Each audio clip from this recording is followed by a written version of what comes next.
Hello lovely people, how are you all doing today? I hope you're well. I am. Before I even get anywhere into this video, I want to say a get well soon message to my lovely friend Jan. Oh sweetie, what bad luck. So she managed to get COVID a few days ago. I really hope you're feeling better, but not just because of feeling better from COVID. It came a few days before she was supposed to be getting married. No, such bad timing. So yeah, I love you lots. I hope you're getting better and I hope you can rearrange the wedding really soon. Okay, on with today. First things first, the library. So today I'm going to talk about all sorts of stuff to do with, how shall we encapsulate it, sort of entertainment, socialising for free or for as little money as possible. So in other words, if you're having a low spend year this year, I think we're all having to have a low spend year, aren't we? Just because of rises in bills and mortgages and rents. But if you're having a really, really, really strict go at it because you want to save a bit of money for whatever your goal is, let's think about that again today in terms of entertainment, socialising. So the first thing I want to talk about is libraries, because I often get asked, and after the last video when I was talking about that particular book, loads of people commented. I don't know, there were maybe about 10 in the end. People said, don't you have a library? Well, yes, I do. However, two things about it. The first is that it's a ways away from me, so I'd have to take the bus to get there. And my return bus fare would cost £3.30. So actually it's cheaper for me to stay really, really local and go to one of my second-hand places or, one of the charity shops and pick up a book for £2.50, £3. Or even, picking up a book for £4, because of course, if I borrowed a book from the library, I'd have to do that return trip again. So that'd be another £3.30, so that's £6.60. So yeah, it's a shame that it's not closer. I used to go there quite a bit. I used to walk. It's just too far for me to walk these days. Also, this particular library, it was one of our council-run libraries, like we have all over the country. But then the council decided they couldn't afford to support it anymore, close it. Brilliantly, the community said, no, we'll run it. So it's a community-run library now, volunteer. It's a really tiny library and a lot of the stock, most of the stock, it's not really my taste. I am thinking of, next time I'm down in that part of my area, I'm thinking about popping in to check something out, because when they first started as a community library, they weren't therefore part of the interlibrary loan system.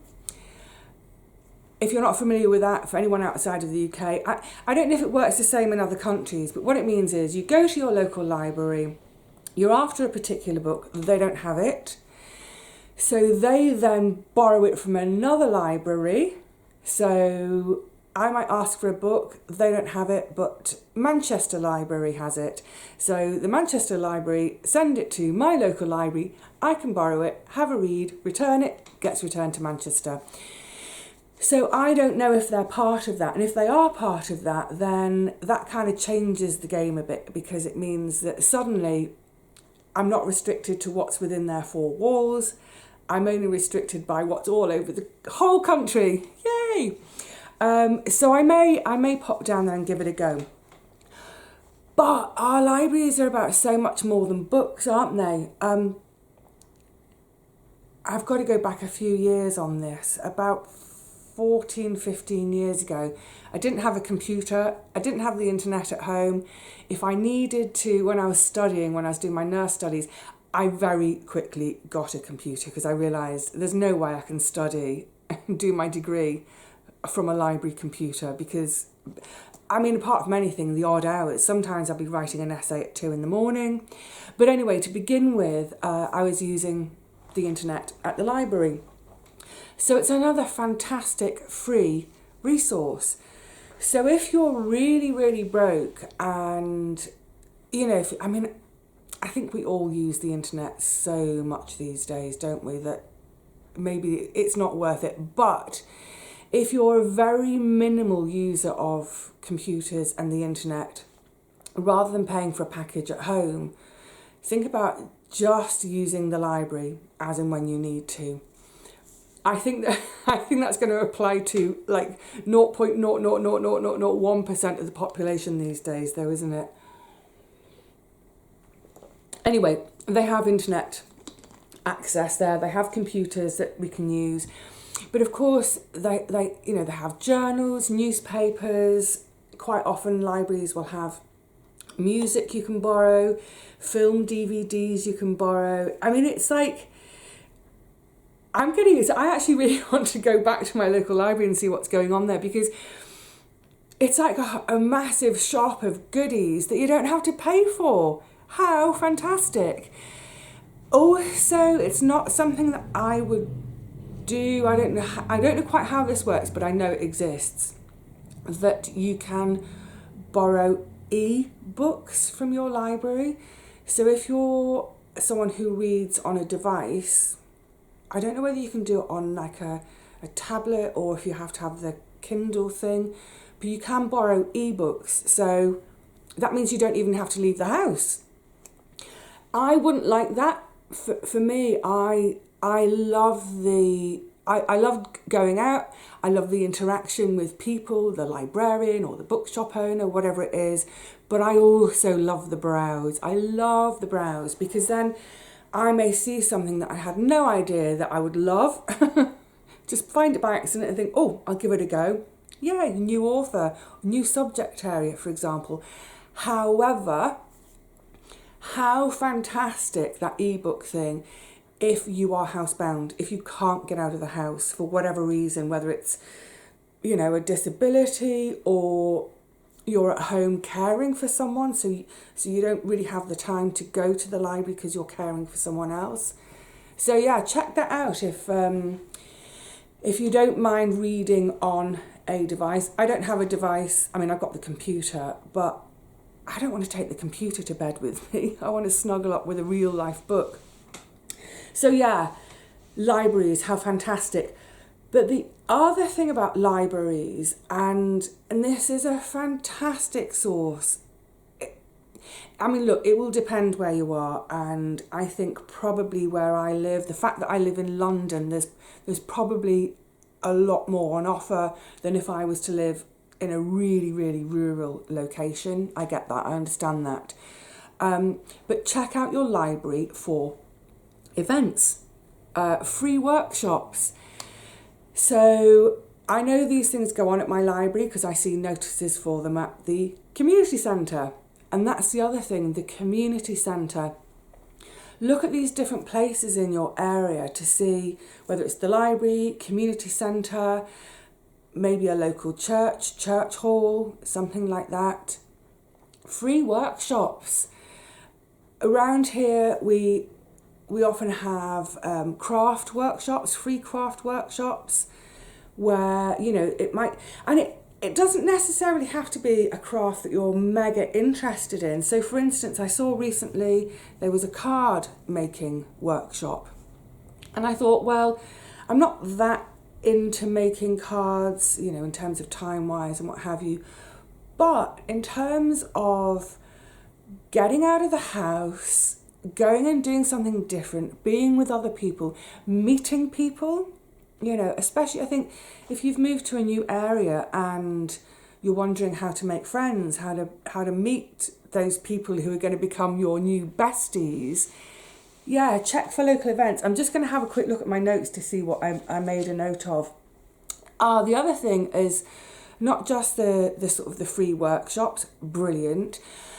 And sometimes we do have workshops advertised where there's a fee, but it's kind of nominal. You know, it might be £2.50, and it's for a couple of hours on a Saturday morning doing a felting workshop, but it includes tea and cake or tea and a biscuit. And I think, you know what, £2.50 for a couple of hours of a workshop, I mean, that's nearly free. Go for it. How great.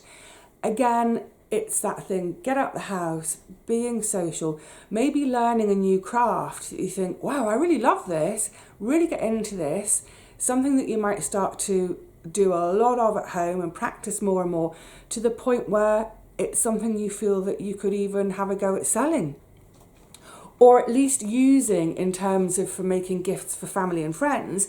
So you're getting into that, you know, I'm not spending a whole load of money on gifts because I'm making them, but I'm making them well. Don't give a poorly made gift.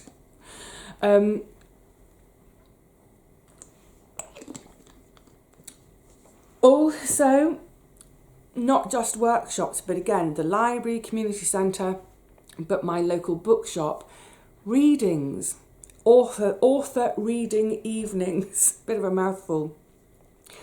When I lived up in London, I lived in Earl's Court for a while, and there was a really lovely branch of Waterstones there. I know some of you will know it. I think it's still there. I'm pretty sure it's still there. Anyway, they used to, I can't remember now, I think it was on Thursday nights, they used to have author readings. And I would go to them whenever I could. I wasn't always free, but whenever I was free, I would go to them. And quite often it would be an author that I wasn't really particularly interested in, or it's not an author that I would normally think of reading, but I always find it fascinating to hear authors reading their own work. And then usually there's a Q&A at the end. So never mind the book. It's just great fun to listen to an author reading their own work, and then you get to, excuse me. I remember one of them really sticks out in my mind. I went to see the author Michael Dibdin. Really, not my cup of tea at all. It's crime writing. Rat something. I can't remember the name of the book. It was Rat something or something Rat. Oh, but what a great evening. And occasionally they would, so most of the readings were free. Occasionally the reading, it wouldn't be free, you'd pay for a ticket, it'd be like a really popular author, but in the ticket price you get a glass of wine as well. And it might be, you know, £5, but an evening, a glass of wine, entertainment for £5 in London. But no, never mind the paid for ones. Yeah, check in your area if you've got a bookshop to see if they have a schedule of events. That's the bottom line, is go and explore in your area, especially if you're new. All those different places, community centres, libraries, bookshops, other different kinds of shops. If you've got a crafting shop or, you know, a haberdashery type shop in your area, pop in. I mean, maybe that's the kind of place you pop into and you'll just be aware they'll have a notice board. But if you're not, pop in and find out, do you ever do events? Do you have a little schedule of the events that are coming up? And you may find suddenly you don't have time to do all the free stuff that's on offer in your area. Yay! Love it. Love a bit of a freebie. Yes, things like concerts. So there's a few churches around where I live that have concerts going on at a minimal cost. However, here's another idea. This is also going back in the memory bank for me to, oh my goodness, the noughties. Might even have been from the end of it's going back to the 90s, I think, end of the 90s. So a friend of mine was in a chamber orchestra. Now the orchestra, it was an amateur orchestra, but they were all, some of the players in the orchestra were actually professional players in professional orchestras, but It was specifically that they wanted to perform chamber music. So I can't remember how many concerts they used to do a year, 3 or 4 concerts a year. So because she's my friend, she's a cellist, I'd go along to the concerts over and over again, loved them. And this is back in my Kensington days, so they would always be in the most beautiful venues too, in a really beautiful part of town. I used to particularly love the summer concerts, walking through Kensington on a summer's evening.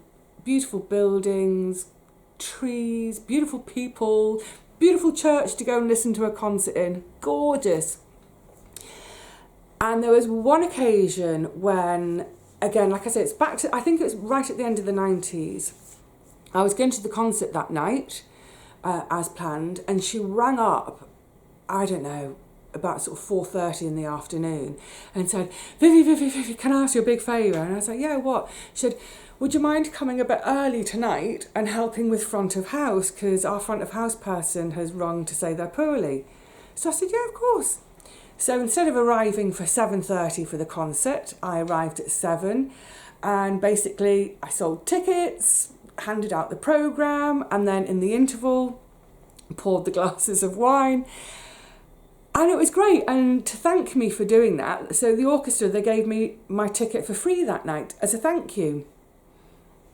And then I thought, well, I really liked doing this. I love meeting people. Why don't I offer to volunteer for them now all the time?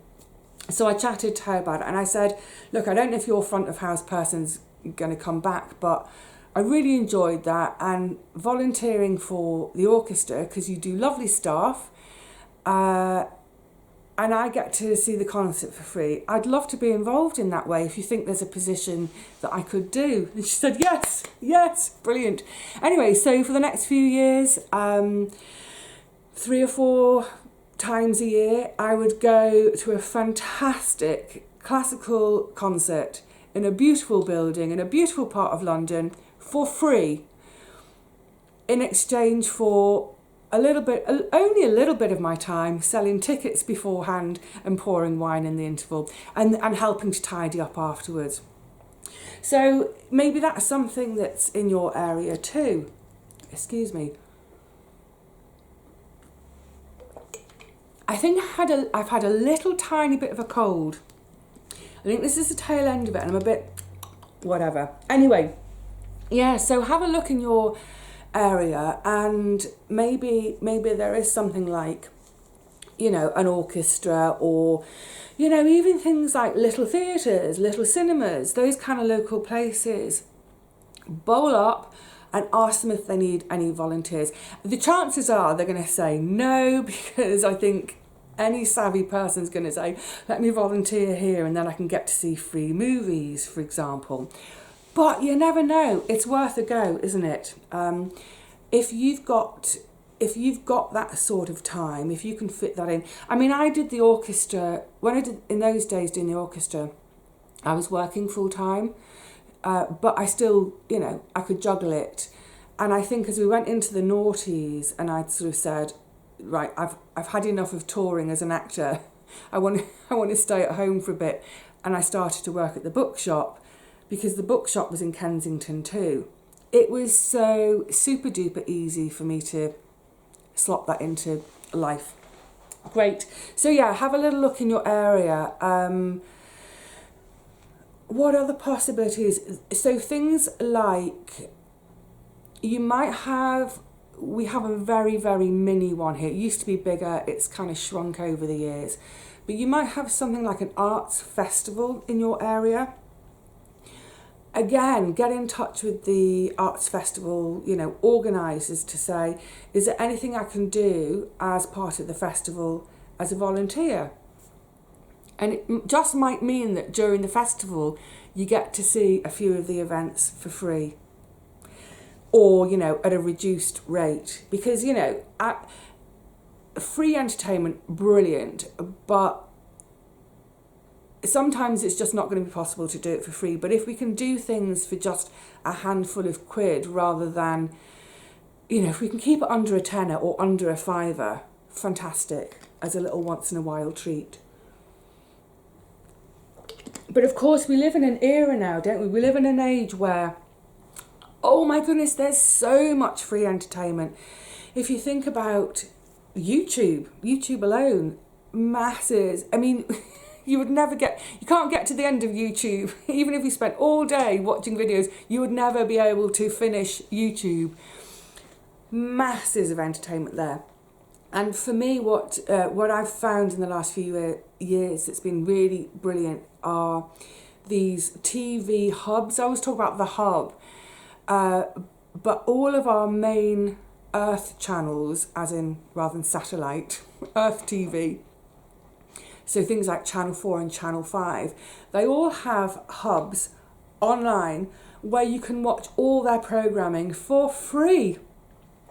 I've mentioned it before, but yeah, do have a look. So I will often mention, I do a bit of Dave as well, but I often mention Channel 4 and Channel 5. They're the ones that I really, really enjoy.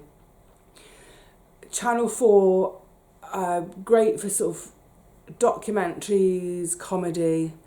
Channel 5, again, documentaries. Channel 5 are really good on, they do a lot of sort of natural history documentaries.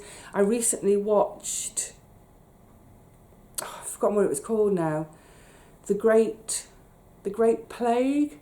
Not about the plague in 1665 before the Fire of London, but the bubonic plague. So the plague in 1348, 1343, I've already forgotten. So these things are all completely free. I watch it on the computer. Normally the computer lives on the desk in the kitchen. Sometimes I watch in there, but quite often I bring it through to the living room. I pop the computer on my coffee table, my little coffee table, sit back on the sofa, come on, entertain me. Now, okay, it's a small screen, but it's a small flat. I'm right up with it, it doesn't matter. I think, I'm not sure how it would work, but I think if you've got a big telly, I think some tellies are, I'm going to struggle with words now because I'm not tech, but I think some tellies you can tell your telly to talk to your computer. So you can get the internet up on your telly. I don't know how it works, but anyway, so tons of TV. The only drawback is there are adverts, and you can't skip the adverts. That's the drawback. You can't skip the adverts, but you know what? It's a small price to pay for free entertainment, isn't it? And generally, in an ad break, I think to myself, right, get up, do some stretching, do my back exercises, do a couple of bits of physio on my legs. You know, it's 2.5-3 minutes of adverts. Fill the time with something else. So yeah, check out there's probably tons. There's another one that Richard and Paul used because they showed me some Star Trek on it. Thanks, chaps. And it's called, I think it was called Pluto TV. It's a streaming thing. That's a word, isn't it? That's a good tech word. Streaming. A free streaming service. So yeah, tons out there. What else? Now, you see, so a lot of that entertainment is for you on your own at home, for example, books, TV, whatever. But taking it to a more social level, and again, back to, it's kind of like the workshop ideas, but not necessarily for a workshop, but groups in your area, if there are crafting groups. Because I know a ton of you are knitters, crocheters, quilters. I know a few of you who do a bit of woodwork. Check out in your area to see if there's a knit and natter group. Now, quite often, these take place in cafes or pubs or whatever. So you might feel obliged to purchase one drink, whether it's, a glass of wine if it's a knit and natter in the pub, or a coffee in a coffee shop. Excuse me. And you may say, well, actually, if I'm going to do that every week and that's £2.50 on a coffee in a coffee shop, every week. That's a tenner a month, maybe not. Think about starting your own group amongst your friends, the friends that you already have. So look, if there's 4 of you and you all knit, and you normally say on a Saturday morning after market, you all meet and have a coffee in a coffee shop, put it as a suggestion to your friends. Well, actually, never even mind the knitting, doing it as a knitting thing. Suggest a coffee club between you all, a coffee club, a pudding club, a cake club, whatever it is. And taking the example of 4 friends, take it in turns each week to host. So one Saturday you host and the other 3 come to your house and you lay everything on. Now you might think, oh crikey. So if we use that example of a weekly coffee for £2.50, that it costs you £10 a month to have a weekly cup of coffee with your besties, that 10 quid, you wouldn't need 10 quid to host your friends for 1 week in that month, because you'll almost certainly, you've already got coffee and tea in your house anyway that you already drink. Besides, even if you had to buy it in especially, you would then be using it over the following month. So how much does a tea bag cost or a cup of coffee cost if you make it at home? Yes, you're going to use a little bit of extra milk, and it may be that you buy an extra pint of milk and maybe an extra thing of oat milk, but even so, that's still going to be less than the £10 you spend over the course of a month by doing it at a cafe. So yeah, suggest it to your friends that you do it, that you start to do it in each other's homes and you take it in turns to host. The other one would be, something like, I know my cousin does this, she's in a pudding club. So they take it in turns, I'm not quite sure how it works. I don't think everybody brings a pudding to every event, because that would be a lot of pudding to eat, wouldn't it? But you get the idea, If you've got your regular group of friends and you've got you're like-minded in some area, you've got a shared interest. So if it's sewing, host a sewing bee in each other's home each week. Take it in turns to host the sewing bee. Quilting, knitting, crochet, whatever it is. And also when you're doing that, it could be that when it's at your home, if you have a bit of a sort out of all your yarn, fabrics, whatever it is, your stash, and you think, I don't think I'm ever going to use this particular ball of yarn, or I've got this fat quarter fabric and it doesn't fit in with my scheme of things. So not only do you host your evening with your pals doing your knitting or sewing, whatever, you can have a little swap at that point too. You can say, right, I've got these bits, I don't need them, who wants them? And then when you're at your friend's place the next week and she or he does the same and says, right, I've got this ball of yarn, I don't want it, who wants it? Me, please. Or you don't do it on a weekly basis like that, but maybe if there's a 5th week in the month, there's never a 5th week in the month. What I mean is, if you do this, say, every Saturday, if there's a 5th Saturday, you can change it up a bit and say, right, all come to mine on this particular Saturday, but let's do it as a swap event. So bring all your spare bits and pieces then. Oh my goodness, likewise clothes. Have clothes swapping events. It's all thinking outside of the box a bit more about how can we socialise, how can we stay connected and bonded with our friends without having to spend too much money, because so often we see our friends, we're going out and we're meeting them out, whether it's at the pub or a cafe, and before you know it, I do miss my pub nights with my mates, but 40, 50 quid gone easily in a pub night. Come over to mine, bring a bottle of wine, I'll put some, everyone bring a bottle of wine, I'll do some snacks and stuff, and we'll have a pub night, but it's just going to be in my flat. That's the only difference. Likewise, potluck suppers. Oh, who doesn't love a potluck supper? I can't say it. Potluck supper. And again, taking our 4 friends as an example, I don't think you necessarily want to do it on a weekly basis, but how about on a monthly basis? You know, it's the last Sunday of the month. I'm going to host Sunday lunch at my flat or my house, and just sort of cap how much you each spend. Maybe say nobody spend more than £5 on ingredients, but everybody's going to bring something to eat. And if you can make something lovely to share that's even less than £5, brilliant. But think of it that for your £5, you're going out for lunch with your friends. And I mean, seriously, how can you go out for lunch with your friends for a £5? It's impossible. And it might be that amongst you say, well, okay, I'm going to do the main, I'm going to do pudding, I'm going to do nibbles, or the other two are going to do nibbles and wine. So that with the lunch, you can have a nice main course, a nice pudding, a couple of glasses of wine each, and then there's some nibbles, because invariably with your friends, you're going to end up nattering late into the afternoon.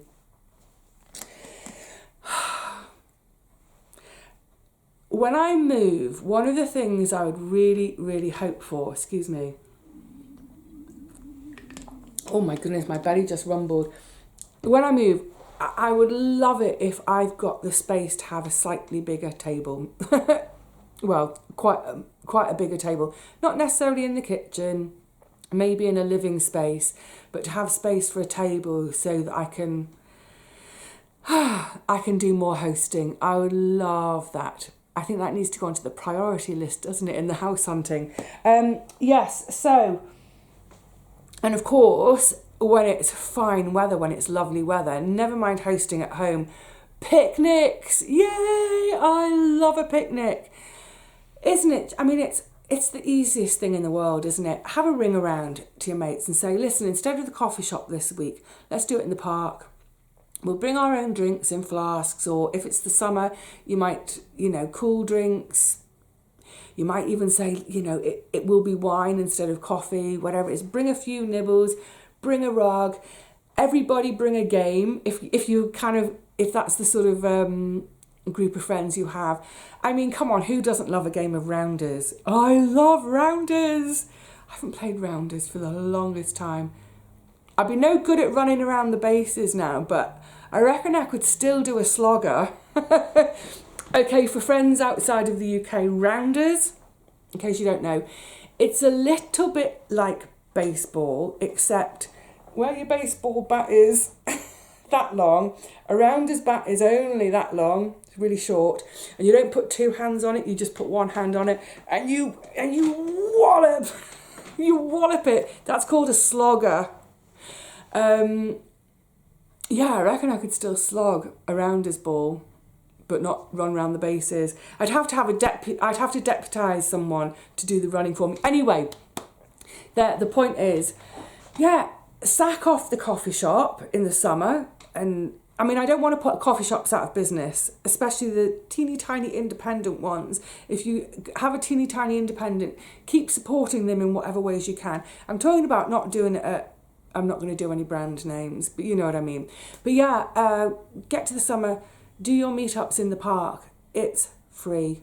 And if someone's got a rounders bat, go on, relive your rounders days. You can maybe, if you've got dodgy needs too amongst you, you can maybe say, right, we're going to make the bases much smaller, bring the bases in, and instead of having a ball, which you're going to whack miles, do it with a beanbag instead, because you can't hit the beanbag quite as far. So whoever's fielding doesn't have to run so far when they're fielding. Use your imagination. I think what it all boils down to in terms of, entertainment, having fun, socialising, is to just think outside of the box a bit, but also think in terms of, how we're saying about food. If you've always bought the brand labels, we talk about that kind of swap down to the supermarket's own label. And if you've always bought the supermarket own label, swapping down to their essentials range, the basics range, or swapping from, shopping at Sainsbury's instead to shopping at Lidl. We talk about that sort of swap down. I think you can think the same for entertainment, fun and socialising too. So yeah, swap the restaurant for hosting each other in each other's own homes. And if you think it's something that you would like to do throughout the year, if your friends agree and say, yeah, we'd love to do that, and you do it once a month, brilliant. And if you think, well, and then it might be that if you do it once a month, the host always does the main course and the other three amongst them do pudding, wine, nibbles. But if you're just going to do it as a one-off, you might say, right, everybody just brings something. We're not even going to dictate what anyone brings, just bring something, and whatever you bring, we're just going to dive in and eat. But yeah, so swapping a restaurant for hosting at home, swapping, the coffee shop for the park. And obviously in the UK, our weather can be a bit unpredictable. So if you arranged a picnic, you might need a backup plan. Is there somewhere local that's outside, that's free, that's covered? So for instance, is there a bandstand in that area? If there's a big old bandstand, it might be that you can still meet. And if the weather turns a bit, you just dive under the bandstand for a bit. What else did I make a note of? What else? Oh, I've just written so... See, the thing with a picnic, let's say you've arranged your picnic and you're all into games, and then suddenly it looks like the weather's going to be a bit rubbish. The other alternative is to say, well, you know what, we're going to do the picnic, but we're going to do it in my house. So you can still, if you can, it depends, or it all depends on what your knees are like. But you can say, you know what, we're doing it on the floor. We're going to have rugs on the floor in the living room. We are going to have this as a picnic. We're going to eat with our fingers, no cutlery, none of that nonsense. And instead of playing rounders, because we're indoors, do some parlour games. Oh, I love parlour games. I absolutely love playing charades. You say tomato, I say charado. When you're at your library next time you're at the library, have a look to see if they've got a book of parlour games. Because if there's a book of parlour games, have a little borrow of it, have a little look up, make a mental note, maybe even make a list, so that then you can host an indoor picnic on a rainy day and do parlour games instead of playing rounders or quoits or... What else do we play outside? I just love throwing and catching balls. I would quite happily stand in the park with a friend, just lobbing and catching. I'm a simple girl. Did I get to the end of my list of ideas? Oh, and the other thing, just my belly's really rumbling. I think I need to think about lunch. And time. So the other thing to think about in your area in terms of free stuff, and it's not so much about entertainment, this one, but it's more about sort of your own development, but also you possibly could make friends through it, is education, night school or day school. It might be during the daytime. It depends where you're at in your life. If you're retired, then yes, maybe it's something you could do during the daytime. But if you're working, either an evening during the week or at the weekend, because there are some free classes available. Quite often there's free classes in things like some of those things that you might have struggled with at school that you want to go back to, so maths, English and literacy, but also things like computer skills. So a local friend of mine has been going for, I think he's coming into his second year now, he's been doing computer skills. And it's completely free. Part of it is the idea is that we can build these skills and it helps us to become more employable. So often these free ones they're very much about giving people skills that they can use in the workplace. I completely get that. But occasionally there will be other things like languages or sometimes crafts, the hands-on stuff, arts subjects. So check that out as well, because it might be that A, you can go along and learn something you've been wanting to learn for a while.